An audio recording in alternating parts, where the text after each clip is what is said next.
मालपुर गांव में रामचंद्र नाम का एक व्यापारी रहता था। उसकी कपड़ों की दुकान थी और उसकी दुकान पर 3 नौकर थे। मोनू, तुम अपने घर गए थे ना? तुम्हारी बहन की शादी कैसी रही? बहुत अच्छे से हो गए मालिक। अगर आपने पैसों की मदद नहीं की होती तो पता नहीं क्या होता। ये तो सब ऊपर वाला करता है, मैं तो सिर्फ जरिया हूँ। रामचंद्र बहुत दयालु था और सबकी मदद किया करता था। मोनू भाई, सेठ जी कितने अच्छे हैं। मुझे भी माँ के इलाज के लिए कुछ पैसे चाहिए। मदद नहीं, बस एडवांस दिलवा दीजिए ना। अरे तुम खुद ही कह दो ना सेठ जी से, सेठ जी मना नहीं करेंगे। सबको इतनी आसानी से पैसे देते हैं? जरूर इस सेठ के पास बहुत ज्यादा पैसा है। अगर मैं कभी कुछ चुरा लूं तो इस सेठ को पता भी नहीं चलेगा और मैं माला माल हो जाऊंगा।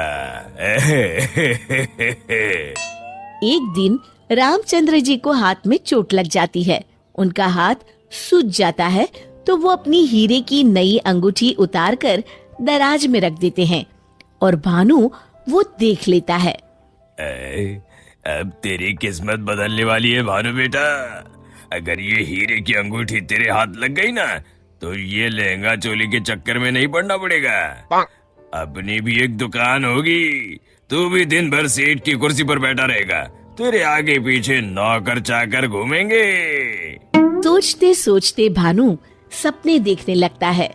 उसे ये सब दिखाई देने लगता है। ओ भानु, क्या सोच रहा है? चल खाना खाने चलते हैं, सेठ जी भी आराम कर रहे हैं।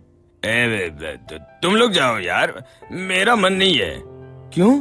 तेरी तबीयत तो ठीक है ना? हाँ भाई, मेरी तबीयत एकदम दुरुस्त है, बस कुछ करने का मन नहीं है। चल ठीक है, हम खाना खा के आते हैं। जैसे ही लोग बाहर जाते हैं, भानु मौका देखकर अंगूठी निकाल लेता है।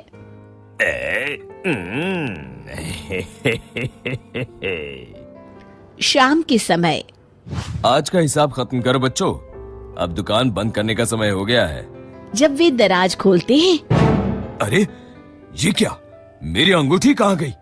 मोनू, भानु, भोला, तुम लोगों ने मेरे हीरे की अंगूठी कहीं देखी है क्या? कौन सी अंगूठी मालिक? क्या हुआ मालिक? अब कुछ नहीं, अब कल सुबह मिलते हैं। रामचंद्र रात भर सोचते रहते हैं। अगली सुबह आज दुकान को दुल्हन की तरह सजाओ, हर आने जाने वाले का मुंह मीठा करवाओ, आज बड़ी खुशी का दिन है। ऐसी क्या बात है सेठ जी? दरअसल कई सालों पहले एक दिन मुझे एक हीरे की अंगूठी मिली। मैं उसे उठा के घर ले आया। उसी रात मुझे सपने में आकर एक बाबा ने श्राप दिया कि तूने पैसों के लालच में जो अंगूठी उठाई है, अब वही तेरा नुकसान करवाएगी।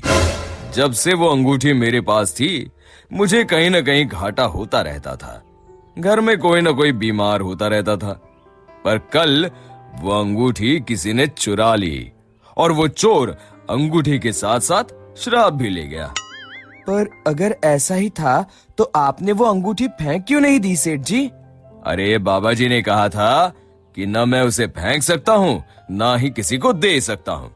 बस मुझे इंतजार करना है कि कोई स्वेच्छा से वो अंगूठी मुझसे ले ले। तो क्या आपका शराब मुझे मेरा मतलब उस चोर को लग जाएगा? बिल्कुल। अब वो बेचारा ना अंगूठी फेंक सकता है, ना किसी को दे सकता है। वैसे एक उपाय है। क्या उपाय सेठ जी? अरे तुम्हें क्या करना भानु भैया, अब चोर जाने और उसकी किस्मत। तू चुप कर, मैं तो ऐसे ही जानना चाहता हूँ। हाँ, क्यों नहीं, क्यों नहीं।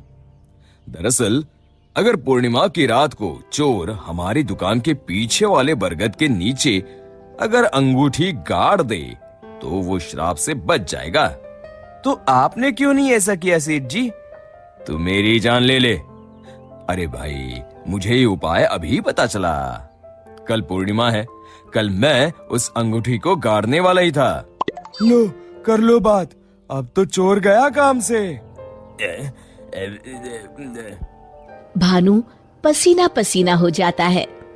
रामचंद्र अगली रात बरगद के पीछे छुप कर बैठ जाते हैं। तभी उन्हें एक परछाई आती हुई दिखती है। जैसे ही वो परछाई पेड़ के नजदीक आकर गड्ढा खोदने लगती है, रामचंद्र जी सामने आ जाते हैं।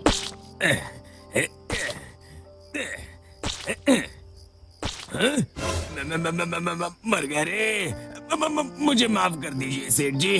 क्यों, क्या सोचने लगा भानु?